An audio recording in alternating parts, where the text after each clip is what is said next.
Muka Jonatina mate Muka Jonatina mate Muka Jonatina mate Muka Jonatina mate Muka Jonatina mate Muka Jonatina mate Muka Jonatina mate Muka Jonatina mate Muka Jonatina mate Muka Jonatina mate Muka Jonatina mate Muka Jonatina mate Muka Jonatina mate Muka Jonatina mate Muka Jonatina mate na ururendo runenjozi ururendo runenjozi ururendo runenjozi ururendo runenjozi ururendo runenjozi ururendo runenjozi ururendo runenjozi ururendo runenjozi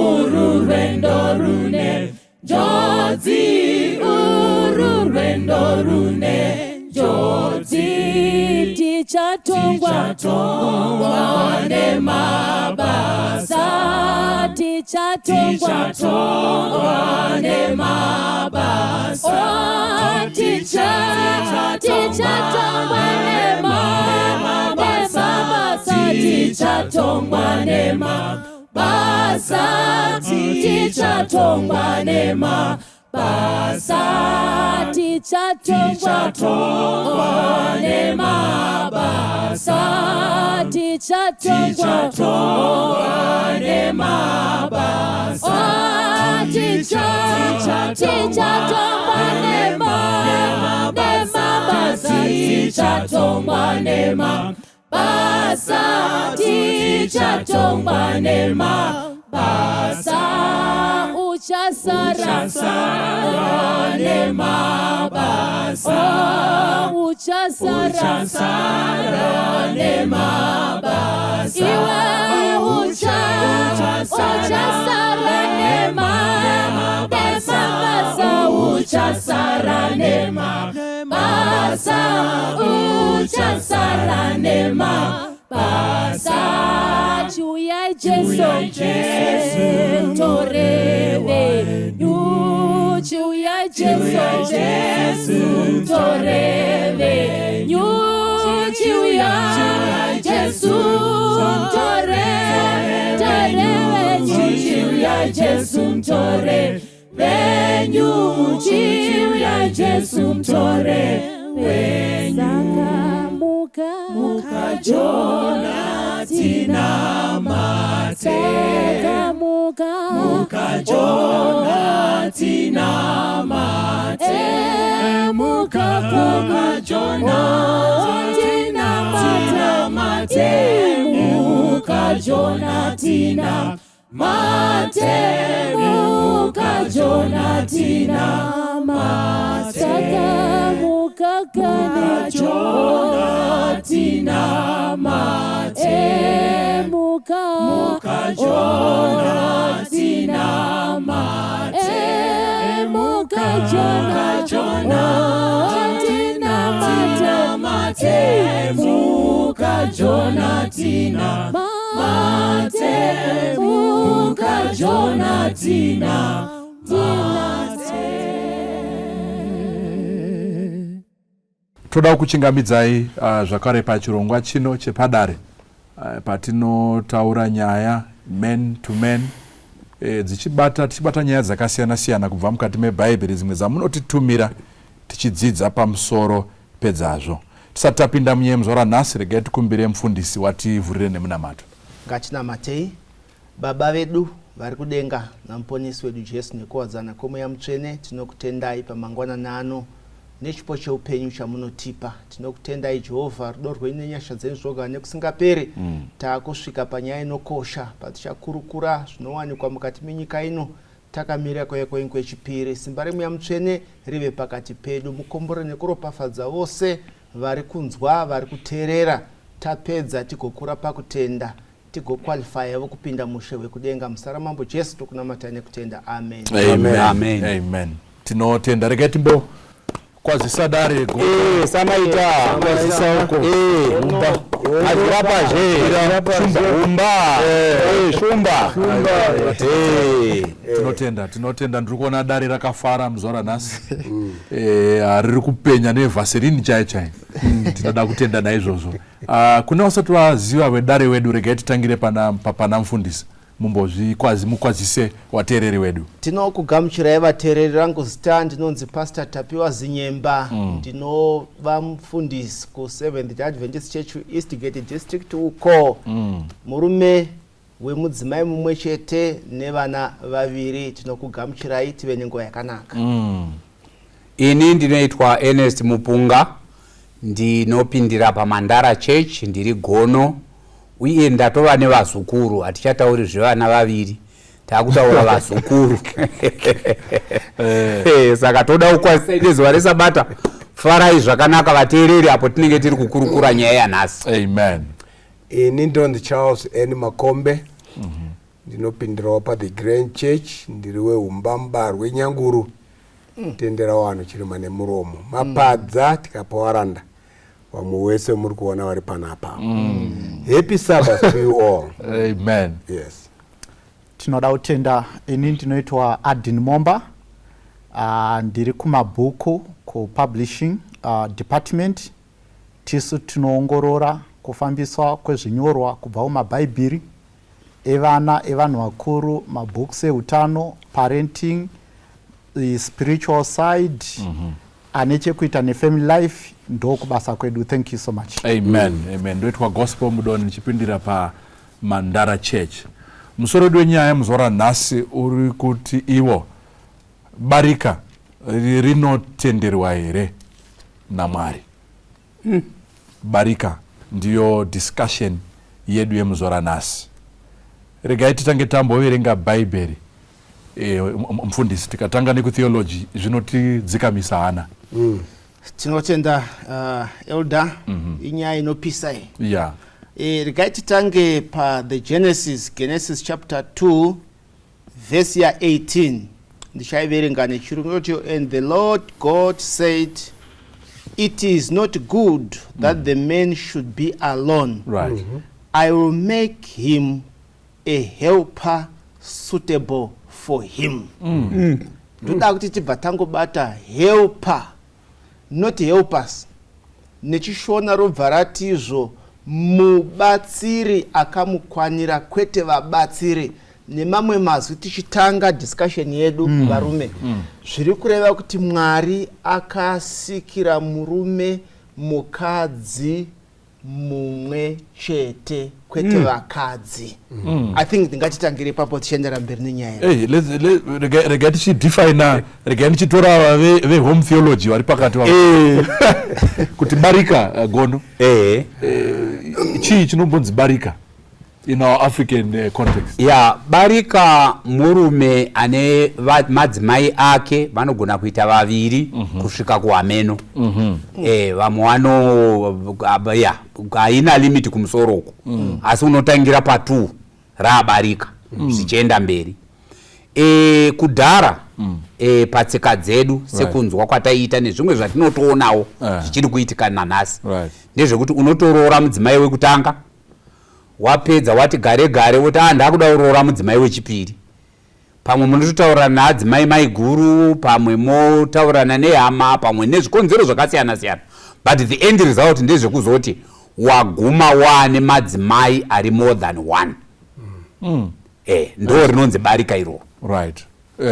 Humba? Ayaya. Barika ndewe wanhu wakanokara madzimai. Because kana ndaanzwa zvakanaka Bible richiti hazina kunaka kuna Adamu, aitaura kuna Adamu. Hazina kunaka kuti murume anga ari woga. Chakugadzira akakuba mukwaniti batsira akakukwanira. Bible harisi kurasika ipapo. Chinorasika tisu. Right. Pfungwa dzedu ndo dzakakanyana. Dzinenge dzakutsvaga zvakawanda. Okay. Gona anyasotaura kuti more than one rabarika. Vamwe vangade kubata muBhaibheri handizvo Mwari haana kusanctiona barika. Ikanimbogumira ipapo. Thank you so much. Humba matotanga nekutodena kuti mati barika chi ruchiva. Ndere vanhu vanokara. Okay. Ipfungwa dzenyu maonerenyu rega timboenda pana Shumba. Mabvunza mu context yemuAfrica. Takatarisa barika. Maybe tichizodzoka kushoko raMwari. Kwatiri kugaidwa African context. Na past. Pavari kutigaidha. Saka mu context yemuAfrica. Right. Tisati tauya kuchiKristu. Chakauya kuzotibatsira kuti ti understand nzira yaMwari. Kwatakabva chinhu chinogamuchirika. Kuti murume, kuti anzi murume anofanira kunge ane madzimai akawanda. Saka mu Africa munomu kutoshayiwa mudzimai kana kuti madzimai akawanda chaiva chinhu chinoshoresa. Mu context yemu Africa. In indigenous religion chaiva chinhu chinoshoresa. Asi patiri kuuya nawo pari kutaurwa naPastor Genesis, patiri kuenda kusource taakudzokera kuzano reakatisika.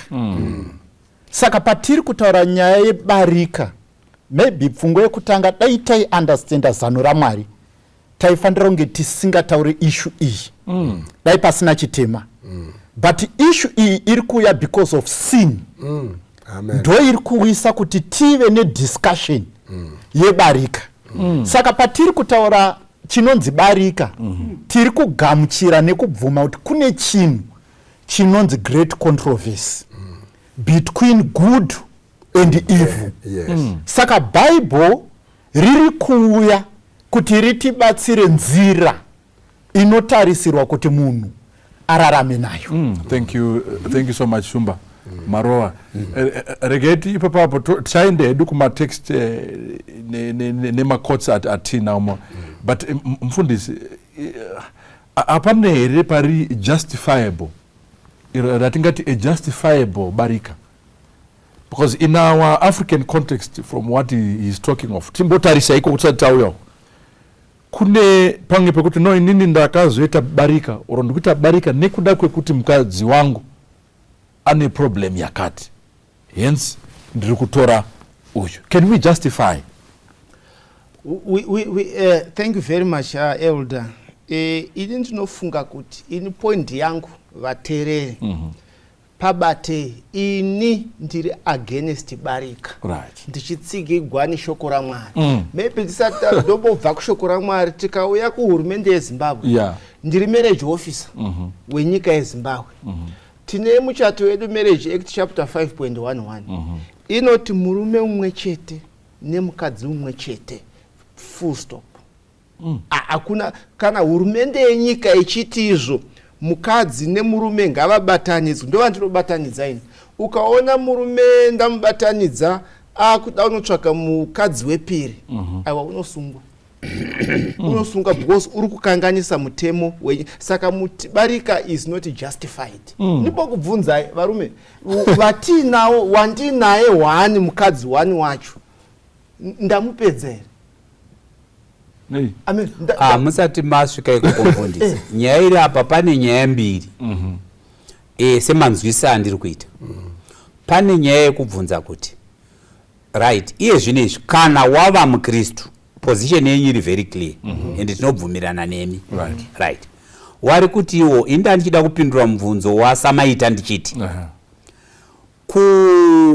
kutsika tisati tava makristu tisati tagaidwa neshoko raMwari tisati taziva bhaibheri papa singatombodi justification yekuti hapana here justification yondiite barika waitotarisirwawo kuti uite chi saka ipopopo ngati very clear kuti itsika dzedu dzairaramwa kareko asi ndo dzimwe dzetsika dzatinoti manje kana tava makristu tapinda mukati menyaya yebhaibheri Mwari akutitungamirira taakufanirwa kudzitsveta dzaipa nechikonzero chekuti number 1 Mwari haazvidi, number 2 hurumende haizvidi, number 3 mamarriage officers ekutaura kwavari kuita vanotogaidwa nemutemo wenyika pamwe chete nemutemo webhaibheri asi kumashure uko zvazvisiri nyaya yekuti unotomboda justification.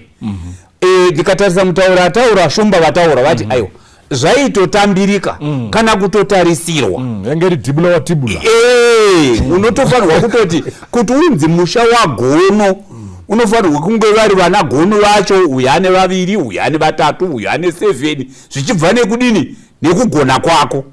But iye zvinezvi toda kuisa underlying statement yekuti kana wada manje zvekunamata wati iwewe ndakuda kutevera Mwari vondigaidha mukati meupenyu hwangu hazvina mhosva kuti uri kuenda kuchechi kupi as long as wati ndoda kuva mukristu wakugaidwa nebhaibheri.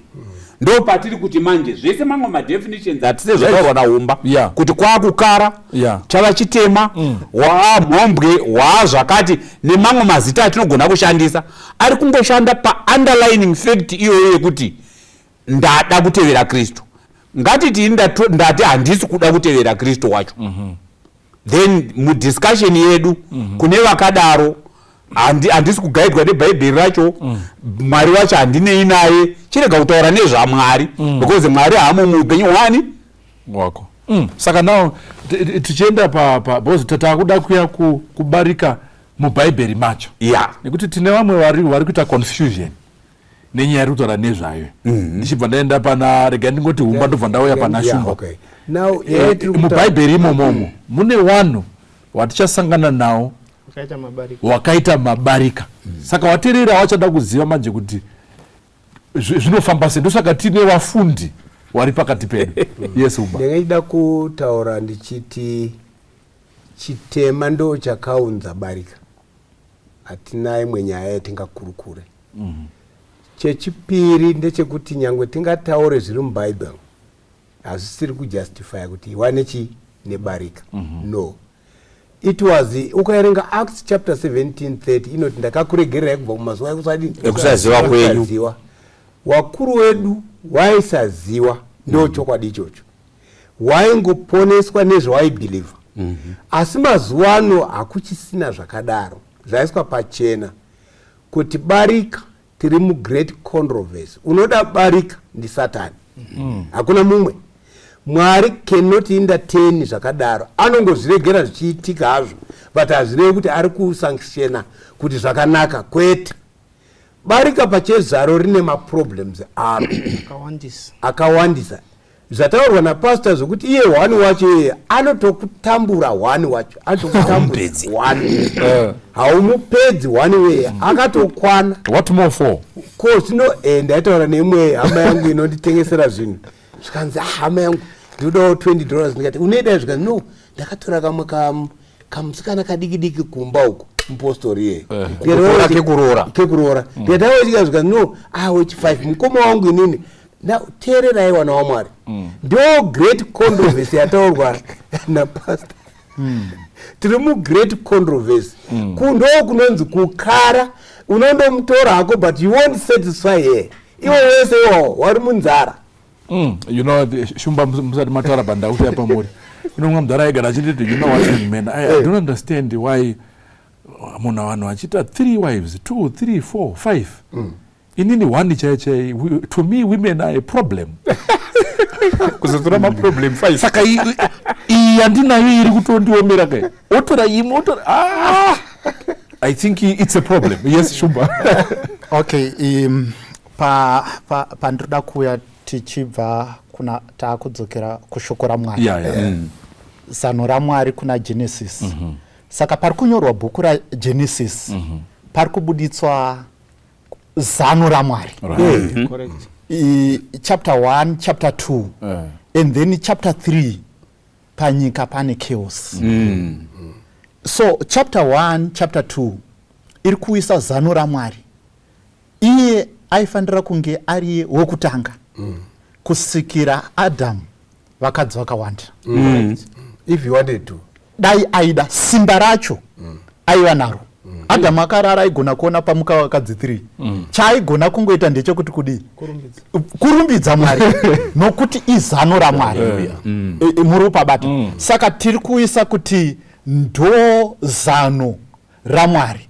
Saka chapter 3 takudzika patiri kuona Barika, tiri kuona futi mubhuku raGenesis.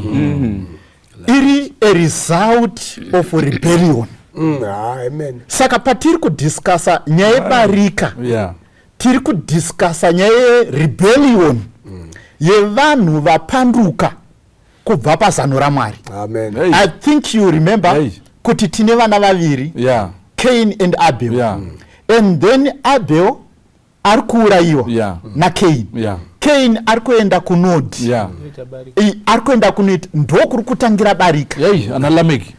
Kwana naLameki. Saka vese vari kutanga neBarika chii chavari kufaita? Vari kufaita plan yaMwari yakaiswa pakutanga. That's why you see kubhuku raMatthew Jesu achibvunzwa nenyaya yemarriage. Haataure kuti endai munotarisa pana David. Anoti dzokerai pakutanga. Muunderstand kuti zano raMwari rakanga riri ripi.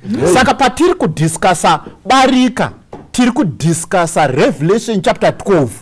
Inoti zvinokurwa kwakatangira kudenga. Saka tiri kutaura pamusoro perebellion. Ndo yatigadzika panapa kuti tidiscusse nyaya tinayo. Barika is rebellion, full stop. That's what you're saying. Ihondo naMwari. Ndafara Revelation matara, I think mfundisi wamboitaura pana Genesis pamataura paya. Because haana kumuka ubva madzimai akawanda pano. Akutoti mazinyama enyama yangu, mazipfupa emazimapfupa angu. You know, so the angle you are coming with is okay. Now let's go to the first character in the Bible. Anowanzotaura nevanhu. Inini ndiri kuita Barika nenyaya yekuti muBhaibheri mune vanhu vakaita Barika. Number 1, regai titore Abraham.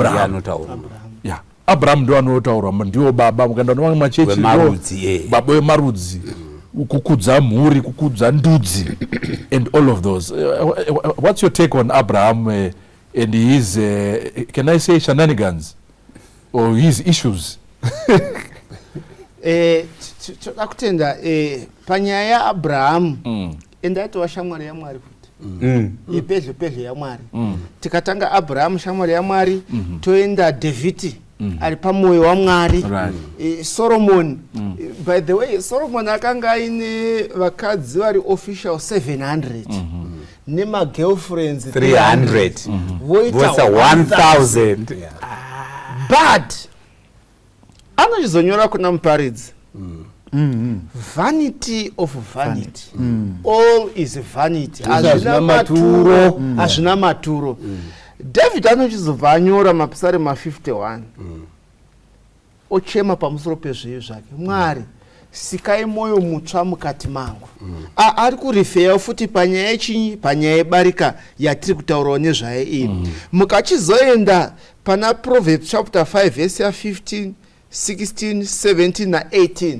Solomon okumboita Barika yavakadzi 1000 anobva ati varume imwa mvura patsime rako chairo, ngarive rako wega. Amen. Saka nemamwe mazwi ari kuti avakoma zvandakaita izvi ndakarashika. Saka ngatidzokere pazano raMwari, zano rokuita mukadzi mumwe nemurume mumwe chete. Tikamhanya Paul anobva anyora 1 Timothy chapter 3 pavhesi ya 1 pari kutaurwa pamusoro pevatungamiri, maqualifications emaleaders. Kana uchida kuva mutungamiri, iva murume wemukadzi mumwe chete. So nemamwe mazwi tikadzokera kuBhaibheri, yes, Abrahama akaita Barika but Mwari haana kufadzwa nazvo. David akaita Barika, Mwari haana kufadzwa nazvo. Solomon akaita Barika, Mwari haana kufadzwa nazvo. But chatinofara nazvo, they realized later ndokubva vachizotenda kwakati Mwari tiregerere. So kuita Barika vateereri, ungagona hako kuita ugoti nzvenga vafundisi uko nzvenga maeridhani zvimwe zvakadaro, but Mwari unoona haafadzwi nazvo. I think ndo paningagona mbogumira zvinochienda kumberi. Thank you, that's powerful. Gono nyaya yemuenzaniso yemuBhaibheri, muBhaibheri indangotaura hangu ndimanitiso wehome theology. Bhaibheri rinorekodha zvese zvakaitika, right? Because vakanga vari muBhaibheri vanhu, ende hazvirevi kuti vese vari muBhaibheri vanga vari perfect. Inini ndingangoda kutora semuenzaniso even waAbhrahamu watanga namufundisi, kuti aita Hagari semudzimai wake, vakatozotanga kunetsana iwo madzimai acho pachezvavo, ende ndo zvaunoona pabarika rega rega zvine maproblems. Vanhu vaviri ivavo havaonani. Saka kusvikira Mwari, iye Mwari wacho dai kuri kuti anga akati iwe chitora Hagari, ndiye akati ita zvataurwa naSara, dzinga Haga aende. Akaenda mugwenga, mwana akange achafa nemvura, Mwari ndokubva amurescue. But point yangu iri pakuti iyo atitori handikopi munhu afoira, nekuti tiri musemu class. Kopa ari kupasa. Kana wataurirwa kuti anza handiyo, kana wakuda kuti Mwari pamadzimai ndoita sei, Mwari obva ati 1 to 1, iwe chirega kukopa akafoira. Mune makawanda makagonekwa naAbhrahamu matinototadza kunyange nesu, asi panyaya yebonde akakundikana, ende Mwari haana kufara nazvo. Same sezvataurwa panyaya yaDhavhidhi, Mwari haana kufara nazvo. Hatingati maweakness aDhavhidhi ndoda kuti ave angu, zvozodini? Saka indiri kuti inini point ndiri kureva ndeyekuti iwe haikona kukopa kufoira kwevari muBhaibheri. Nekuti kune vari muBhaibheri vakauraya vanhu, kune vari muBhaibheri vakazvisungirira, kune vari muBhaibheri vakaita zvese zvisinga vakaita upombwe, vakarepa. Saka nekuti zviri muBhaibheri ndakundozvisungirira saJudhasi, hazvina musoro. Saka kana tichiverenga Bhaibheri ngatidzidze subject iyi tiri level headed, so that Mwari vatibatsire. Umba I think zvaiswa pachena. Chetadzidza ndechekuti 1, vose wakaita Barika they were rebellious. Hapana imwe nyaya. Ndomboerenga pane vhesi iri muBhaibheri inoti Mwari wakasika zvinhu zvese zvakaperera, asi munhu akatsvaga mano mazhinji. Da akati 1 I could have understood, akati mazhinji. Saka ndo rimwe mamano ari kuuya nemunhu. Kubva pakutanga Mwari wakasika zvakarurama, asi munhu akatsvaga mano mazhinji. Mamwe mano acho ndeyekuti nawo vanhu vakuroora man to man, woman to woman. Ndo mamwe acho, ndo mamwe eBarika iwaya. So kana wafunga nyaya yeBarika, ibva wazviudza iwewe kuti this is rebellious before God. Mfundisi ndichiya pamuri shumba ndiwo David. Anonzi dai wanga wanditaurira, ingadai ndakakugadzirira ndakakupa zvakawanda pana Bathsheba. What is your take na pastor panapa?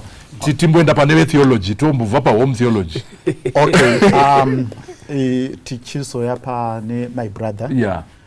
Maybe pfungwa yekutanga, Bible does not hide ma mistakes akaitwa nemapatriarchs ekare. Arivigi. Ruda kubuditsa kuti iro Bhaibheri racho rakatonyorwa nevanhu vaiva neutera wavaiva nawo.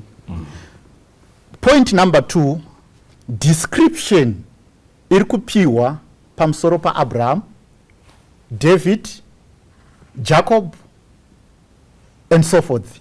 Haisi prescription. It's a description. You understand? Saka tichitarisa pana David, description yekutora kwa akaita madzimai, and then my results acho akamira sei. David anotsanangurwa nebhaibheri kuti murume rinoti kudi pastoreshona ari pamwoyo waMwari. Ndizvo paari kunzi murume ari pamwoyo waMwari, hapasi kurifeiwa David amubarika. Murume ari pamwoyo waMwari paari kufamba naMwari.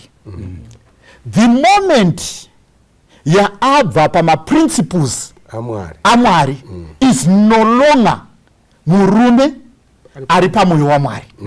Ndo zvinotaurwa nebhaibheri kuti munhu akaita mabasa akanaka nhasi anonzi munhu waMwari. Denga rinotaura kuti munhu ari pamwoyo wani waMwari. Asi akapinda muzvivi, zvakanaka zvese zviye zvinovhiringidzika. Saka tiri kuti description iri kupiwa neBible about Abrahamu achitora Hagai haisi prescription yekuti kana nemiwo chiendai munoita izvozvo. Description ida kutobuditsa matuso acho. Maybe yandingawise ndisati ndadzosera kuna mukoma ndeyekuti number 1 pana David anonzi naMwari, zvawaita izvizvi watukisa zita rangu. Saka kuratidza kuti watukisa zita rangu by nature. Pastor vakaita chitema pakashaya punishment, a lay person asingazive zvinoziva pastor regarding theology, you understand, anoti kuita chitema kunobhadhara. Murupabata. Saka punishment yakapiwa David naMwari yaitirwa kwete David kunyanya, yaitirwa vakaona kuti vazive kuti izvi hazvibhadhari. That's why you see kuti mwana akaberekewa uye akanzi nemusi wechinomwe uchafa. Zvoreva kuti kudii my friend? Zvinoreva kuti every project yaunoita inobva pazano raMwari, zuva rekutanga inoita kunge riri kubudirira, zuva rechi6 inoita kunge iri kubudirira, but on the 7th day that project is going to fall. Amen. Kuitira kuti vamwe vadzidze kuti kurima foja hakubudirire kana kuchitwa nemunhu anotya Mwari. Amen. Uri kupabata? Saka zvivi zvikaitwa napastor, nyika yoona pastor vanofanira kupanishwa naMwari kuitira vadiki vazive kuti Mwari haatolerete zvinhu zvakadai. Mfundisi, that's powerful. Tinotenda mfundisi nemashoko akasimba zvakadai. Tichidzokera papoint yenyisamaita pamatizvo Mwari vanoti kuna David, dai waida ndingadai. Ndoda kuti mubate wedu yokuti dai dai wakakumbira, dai wakakumbira. So nemamwe mazwi ari kungoti zano rangu iri remurume mwe nemukadzi mwe harisati rabva. Dai makanga makumbira pakutanga ndichisika pamwe ndingadai ndaka, but no one asked.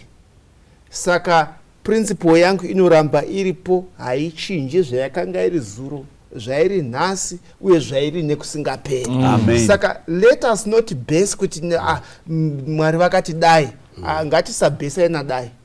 Dai is not a principle. Mwari vari kungoti dai pakutanga zvakanga makakumbira ndikadai ndakachinja, but nokuti hamuna kukumbira saka nyaya yangu inoramba iripo. So ndoda kutaura nemi baba, Barika kwete. Vamwe vanogona kuti izvo umba ane mukadzi wake zveshuwa ndielder ndimudhikoni akunyatsorova basa, but ane girlfriend. Indofunga kuti ibarika une girlfriend because ukutosangana naye uku ibarika.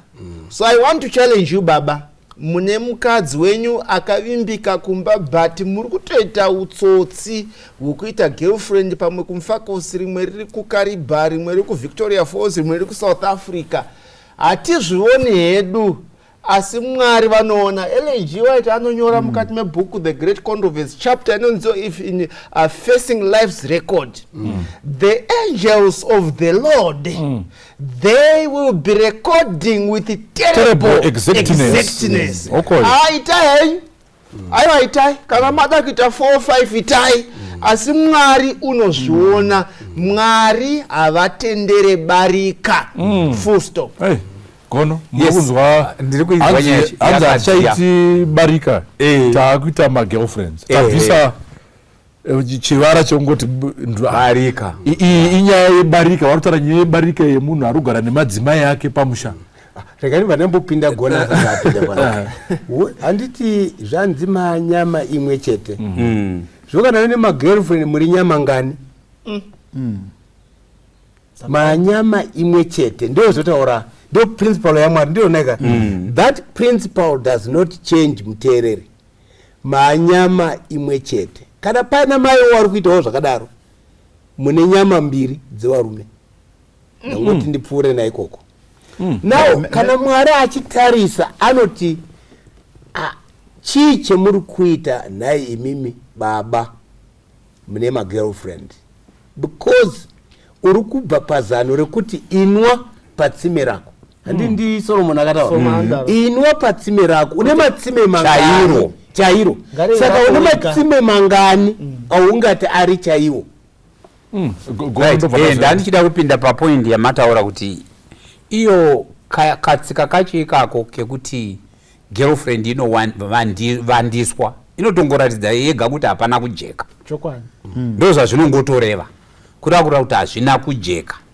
Ende kana chiKristu hachisi chekuda kuti uonekwe namufundisi, kana kuti uonekwe nesangano, kana kuti uonekwe necommunity. chiKristu ndeukama hwangu inini naMwari. Saka kana uri kuita girlfriend kurukisheni urwo, girlfriend kudhorobheni urwo, girlfriend wakangofanana nemunhu ari paBarika nechikonzero chekuti uri kurarama muchitema. Ende kana uchirarama muchitema, toso rechitema nhasi uri kuredu iri kuti Barika riri biblical here, kana kuti chii chakaipa. Mwari anoti kudini pamusoro peBarika.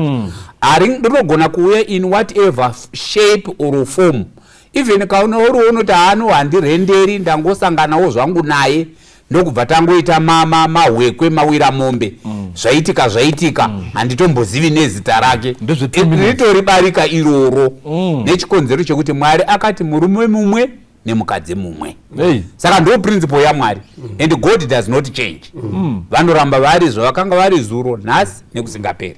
Saka tinogona kuti hedu variations akawanda echitema ndo hanzika ayaya rebellion. Kana uri kuita rebellion haungoshandisi nzira 1 yekuti akuenda kunhepfenyuro tondobata ikoko. Aiwa, unogona kuenda kundotanga nekembi yemapurisa, uenda kukembi yemasoja, ugona kuita zvese zvaune, nokuti rebellion inogona kuuya nemhando dzakasiyana siyana. But kana tiri murealm iyi yenyaya yekuti iyo Barika riri biblical here, hakuna chiri justified in the Bible as we studied. Zvinoratidza kuti Barika Mwari vakariita kondona. Pane imwe program yandakambonawo paTV kuSouth Africa yeBarika iyo. Saka muchinda anenge achiita mainterviews yekuti ini ndoda kutora mumwe mukadzi, but ndofunga kuculture yavo haugona kutora mumwe mukadzi uyu wauyi naye anofanira kunge abvuma first kuti ukwanise kutora wechi2. Avarume vanenge vachibondera ipapo, ndo pane pachifira sarungadzi dzacho ipapo. Because the woman is not agreeing. Anofanira kubvuma kuti utore wechi2. Saka ma-African cultures mamwe ari kune dzimwe nzvimbo, isusu sevanhu vanonamata Mwari, from what we are seeing, Barika is rebellion. We agree there.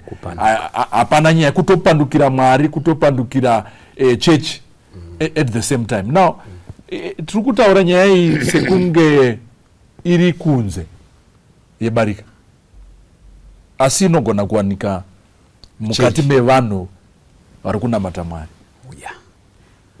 This is where the biggest challenge is coming from now in our discussion, Shumba. Actually, maybe tisati tabata yemuchechi. Yeah.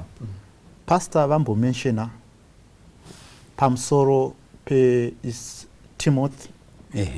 Anoti kana munhu achida basa rekutungamirira sangano. Pari kurehwa sangano number 1 iri rechechiri. Ngangi ari murume womukadzi umwe chete. Kwari kuti ina nsuda basa. No, ndo pandiri kuenda. Ina basa. Zvawita ere zvinoita mudhikoni wenyu izvozvo ndisiyana inini. Ndo pandiri kuenda. Popa ari kunyora achinyorera Timothy. Ari kuti kana pane munhu watingatsvake kuti abate kereke yaMwari ngaagone musha une vanhu 3, baba vemudzimai mumwe chete. Saka maduties ari kutaurwa naPaul muchechi ari kuti ngaatangire kumba. Pandiri kuya ndi apa Hebrew culture kwatinotora shoko raMwari.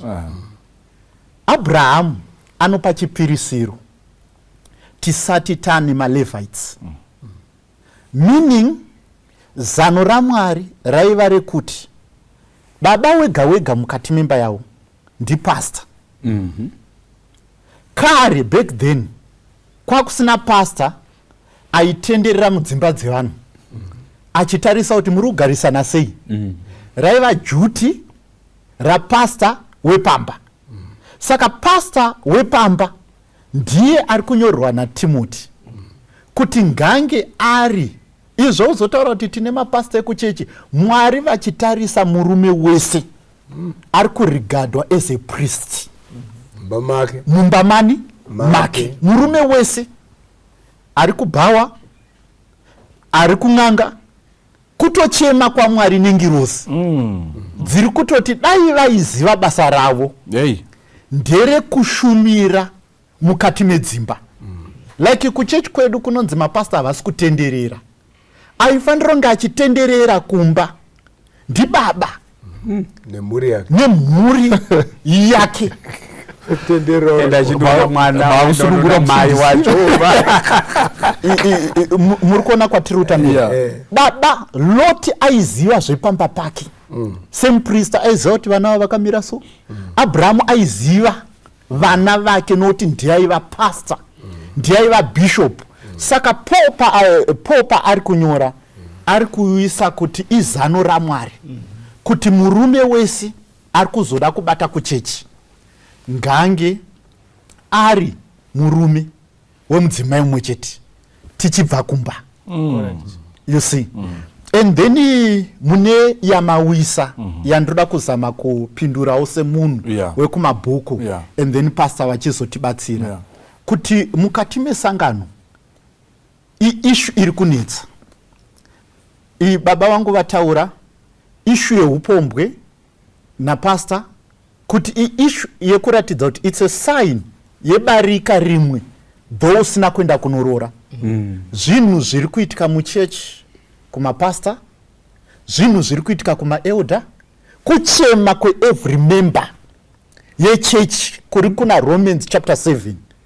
Ndiani achandisunungurawo pamwiri werufu? Nokuti Romans inoti zvakanaka ndinozviziva asi simba rekuita handina. Saka inyaya itori mukati mechechi yatakagarira iyi. Kana totaura barika upombwe inobata munhu wese. Ini ndobva ndauya pana Hebrews inoti zvoni naLevi aiva muchiuno chaAbhrahamu. Abraham paakaenda kunopa zvegumi kuna Melchizedeki. But Levi angavepo irapa. Saka tinoti Abraham anobereka Isaac. Isaac wobereka it's Jacob na Esau. And then kuna Jacob ndokuri kubva Levi.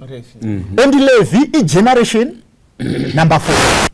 Saka zvakaitwa nasekuru back then zvakaenda kuno affecta the 4th generation. Muri kuona kwatiri kubva nako. Nei Bible riri kuti akanga ari muchiuno. That's why tichiti baba vakaenda kun'anga havana kuenda vega, vadzidzisa even mageneration asati avepo kuti izvi kana izvi zvaramba tinoita izvi. Baba vakaenda kumagirlfriends vakaita zvipi, vaenda nevana vari muchiuno. Saka patiri kutaura nyaya yebarika yevanhu vari muchechi, kune vanhu vari kutokumbira madzimai avo, ndinokwanisawo here kutora mukadzi wechitu. Haisi kutaurawo South Africa kwama muchitaura, iri kutokumbirwa within. Saka pamwe pacho marondero angu ndeyekuti it's very crucial, kunyange takauya kuzonamata titarise zvinotironda zvakaitwa tisipo. ndoona ida kuya munhu waMwari namufundisi, because pamabata the African context ndaona sekunge kanyaya kebarika kari muropa. It's a big challenge. It's a virus. It's a virus. Ndosa maybe rizoti ukaona munhu mutema angobata tumari akutofunga mukadzi wechi2 akutofunga mukadzi wechi3, you know, all of those kind of things to destroy. Maybe vasati vataura ndoda kuuya this issue. One, Tati Barika is rebellious. That's point number 1. It's a demon. Point number 2, Ruchiwa. Right. Because 1 year wache yewoinai hausi kumsatisfy. Ndio chekutanga. Chechitatu ndechekuti it's not universal. Tutaura muAfrica chete. Right. Bible covers the whole world, isn't it? Right. Chechina ndechekuti Abraham handi akatsvaga Haga. Mukadzi wake ndiye akatsvaga Haga. Akati iwe uchipinda muna Haga. Get upon. All that Satani haasi kumira kuparadza dzimba ne any form. Imwe form yacho ndiyoyo yebarika. Get the point. Wanaiwa wabarwa pabarika wani ma problems. Wanaiwa. Tingaedze kutseketudza, tingaedze kudini. I think Pastor Waisa Pachena wana waMwari wakatarisa this program. We cannot exhaust it all. But the truth of the matter, one, it is rebellious against God. Satan akaita rebellious against Mwari, akarwa na Satan akadzikiswa panapa. Nyaya yebarika haisi ya Mwari, nyaya yebarika ndiye Satan. Ndiye muridzi wayo. Ndekuti Waisa Pachena pendei sikatombozivi nini kuti Lameki paakaenda uko andilika ndiye kutanga kuya nebarika andizve baba wake was rebellious kuna Mwari, ndiye akapa chibiriso chemanhanga. That's the point. Saka ukada kuona kuti rebellious haenda kubva mumba make. Togadzirisa mufundisi nyaya yebarika iyi, kune vari kutoona this program vatori mubarika. There are some who watch this, and fortunately there are some who watch this program who are not Adventists. Asi vatoriwo pamabarika. What advice would you give? Advice yandingada kupa kuvana vaMwari, pane mavhesi maviri andingada kuvapa. Anogona kuita matatu. Mabasa aPostoli 7 vhesi ya 30. Nokuti Mwari unoregerera nguva dzekudini dzekusaziva. Yoendera mberi asi zvino orayira achiti nokuti maakuziva ngapagadziriswa apa. Isaya 1 vhesi ya 18. Zvino chuya ticha sei? Titaurirane. Kunyange zvivi zvenyu zvakatsvuka sei ndichazvichenesa. So nemamwe mazwi kana makataisa Mwari achinyora nechigumo chake Exodus chapter 20 verse ya 14, usaita upombwe. Kureva kuti chinonzi upombwe kuti une mudzimai wako waakusiya mukadzi wakuenda kugirlfriend kana mukadzi wakutoita upombwe. Usaita upombwe. Mwari anoti kana uine barika uri kutoita upombwe, Mwari unonyangadzwa nazvo. So ndiri kuti nini kana muine barika baba amai muine barika zvakanaka kuti mudzoke kuna vahosi. Mukadzi wekutanga ndiye anorekonaizwa naMwari, wepiri, wetatu, wechina Mwari haagoni kufadzwa nazvo. Zvanganaka kuti dai mangagonawo kusiya ava modzoka kune wekutanga, asi mumwe anogona kuti hazvinonai pastor ndandati wakane vana vaviri kana vatatu vamwe watoroorwa saka ndoita sei?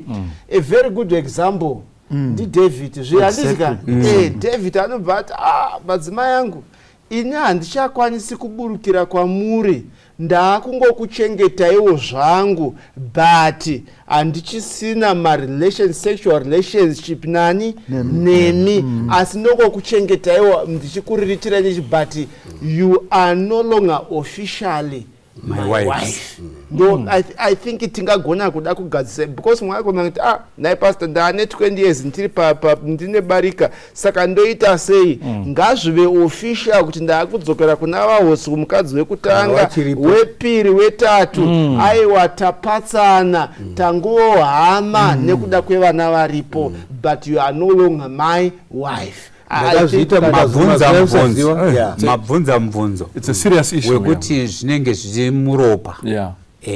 Ndandichida kumbobata nyaya iyoyo kuti ropa redu sevanhu African maybe togona kunge tiine certain tendencies dzinoenderana nekwatinogara nebackground yedu nekakurire kedu.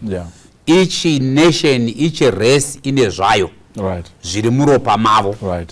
Asi the reason why we want to come to God ndezvekuti Mwari vane plani yavo yavakatiitira, nekuti we acknowledge kuti ndo vakatisika. Saka varivo vakatisika, takuchitarisa a blueprint yakaiswapo naMwari, riri shoko raMwari, riri Bhaibheri. Saka zviri muropa hatingazvipedzi samaita zvakawanda zvitori muropa medu zvinoenderana nechitema. Apa tiri kutaura nyaya yewani yebarika, hatisati tataura zvimwe zvakawanda-wanda. Ino nyaya yewani yebarika, kune nyaya yeutsinye, kune nyaya yekuba, kune nyaya yekuroya, kune nyaya yekusacha. Zvingawanika muropa hatingashandisi izvozvo as an excuse. Ende zviri muropa zvese hapana chinokundikanwa naMwari kuti vachigadzirisa.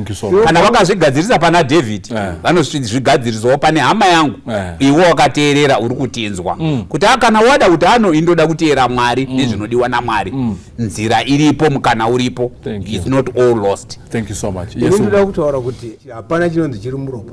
Ndoda kutaura nyaya yaDavid kuti hakuna chinonzi chiri muropa. Ungabva wangonzi chiri muropa chewakadzi wakawanda kana cheupombo woti chiri muropa zvinoita. Ungagona wanyasitaura kuti zviri muropa zvakawanda. Usangoti chiri muropa ipfungwa yako isina kururama chete. Now mukada kuona kuti David akasara kuhondo, akasara, madzimai ndobva aita mutambaradedi, wakageza wachiziva kuti varume wese waenda kuhondo. Iye ndokufamba, ndokuchiwa, hapana chakanga chiri muropa, akatongochiwa. Ivo varume vese ivavavo nemamwe maerodha kana nemapasta ari kuita magirlfriend, ruchiwa rwakakubata, chitema chakatokugara, kana kuti dhimoni reupombwe ndiro roinaro. Vese vari kuita vari muchechi, waine zvigaro, une dhimoni hama yangu rakakugara, rinoda kunamatirwa. Tine dambudziko iroro, pastor wanyasitaura zvikanzi tine dambudziko iroro kuvarume wakawanda vari mumachechi. Let me put it this way clearly. Demon one and a rebellious before God. Okay. Thank you. Chimuka chatiri kudhila nacho ichi chinotyisa. Ndo chakaonekwa naJohn paPatmos. Chachisingagone kudescribe kuti imhuka yakaita sei. Nokuti mhuka iyi yachemedza Mwari. You see. Saka pfungwa yandoda kuisa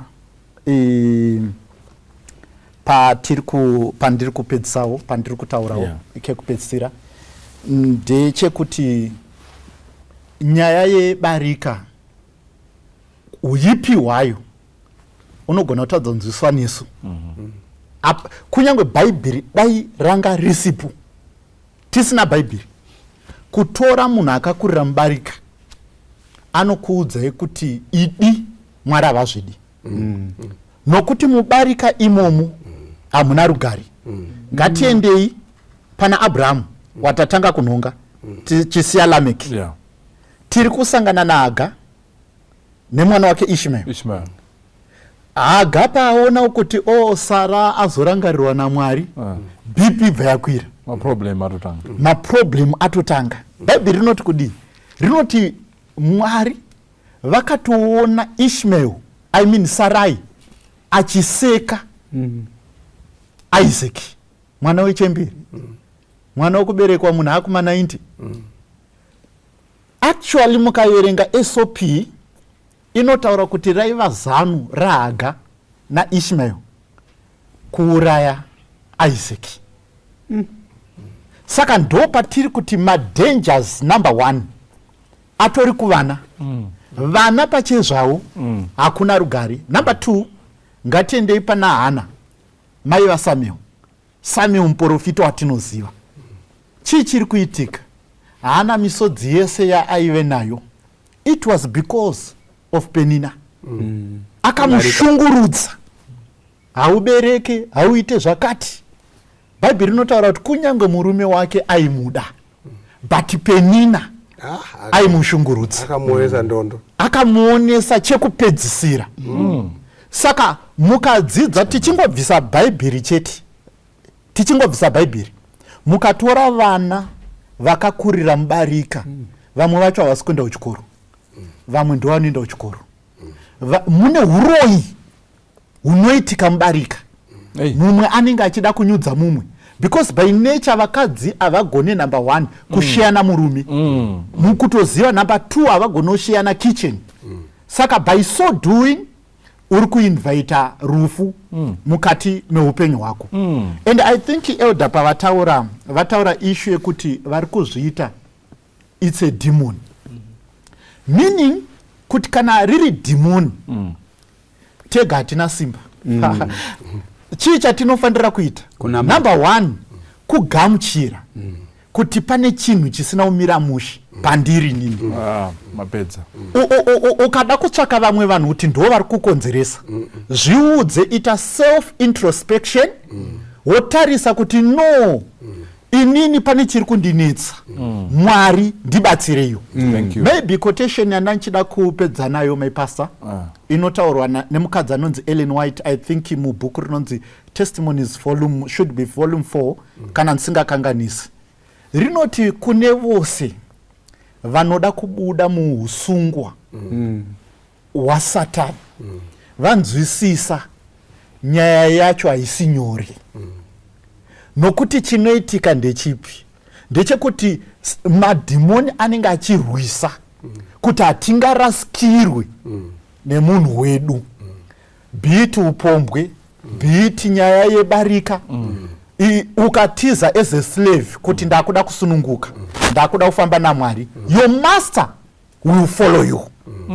Akakubata aikudzora, obva akuisa runyoro pauma, FUG, kuti uyu musungwa zvamuchosi. Saka vanhu vanofanira kunzwisisa kuti issue yatiri kutaura elder icontroversy inotyisa. Satani haasi kuda kusunungura vanhu vake, but kunyange zvakadaro Kristu ane simba kudarika raSatani. Thank you. We cannot close. Mfundisi musina makuisa stamp. What does the church stand for panyaya yebarika? Toda kutenda zvikuru nehurukuro yaitwa nevedare. So nemamwe mazwi hurukuro yedu iri kuti muKristu akamira kwa Jesu kwechipiri haatenderwi kupinda pabarika. Sangano re-Seventh Day Adventist Church worldwide ichitsigirwa nehurumende yeZimbabwe ino yakaisa Marriage Act chapter 5.11, murume mumwe nemukadzi mumwe chete. Sangano redu haritenderi barika. So ndiri kuda kuchallenja baba mune barika, baba mune mudzimai nemamwe magirlfriends atisangazivi asi vanozikamwa nemi naMwari pamwe nengirozi dzadiabhorosi. Madii makumbiro simba remweya mutsvene, Mwari vakubatsirai, magona kupukunyuka, magona kubva kuchivi chebarika. Nemamwe mazwi barika chitema pamberi paMwari. Nekuti dai Mwari vaida kuti tite barika dai vakatipa, asi nekuti havana kutendera, saka uritori mukati mechivi. Wadii wasiyana negirlfriend iro, wavimbika kumudzimai wako, wavimbika kumurume wako. Vhesi yanikada kukupai inonyogwa pano na 1 John chapter 1 pa vhesi ya 9. Yobva yatiyo, if we confess our sins, he is faithful and just to forgive us our sins and to cleanse us from all unrighteousness. Imwe unrighteousness yacho kutoita barika. Ungagonako kuomesa moyo, asi zvaingadii Mwari vataura newe nezhira yakatsanangurika vasati vavhara nguva yemutsa, ukwanise kutendeuka, Mwari vanokuchenesa. Ndo mashoko atingada titaure nemi pazuva ranhasi. Barika bodo, barika kwete, no to polygamy. May God bless you all. Amen. Amen. Amen. Toda kutenda dali. Kutenda mfundisi. Kutenda gono. Totenda nenguva yatawa nayo. Toda kutenda vateereri nenguva yatawa nayo. This is what the church stands for. Let us not be rebellious. Ngatitsvakei Mwari, ngatinamatei kwaari, iye unotipa simba. Tofunga tazama kutsanangura in the best ways possible. Tinotenda naizvo. Tisakumbira umba mutivharire nemunamata. Baba wedu makanaka muri kumusoro kudenga, nezuva rino reSabata, nyaya yetabata haina kumira zvakanaka. Chikonzero ndechekuti tine hama dzedu dzakagariwa nedhimoni, idza pabarika oro paupombwe. Mwari wangu, kune vateereri vari mukati memasituations akadaro, zvinotsvaga imi kuti muvaburitse panyaya dzakadaro. Zvaiswa pachena kuti it's rebellious kuenda against neprincipal yaMwari. Maita yanyi nekunzwa kukurukura kwedu. Taakukumbira kuti imi misai sitambi yenyu pane zvose zvitataura wateereri wedu wagokomborerwa ndiJesu Kristu tenzi wetu kunamatai. Amen. Amen. May God keep you. May God bless you. Amen. Yes.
They cursed him and mocked his holy name.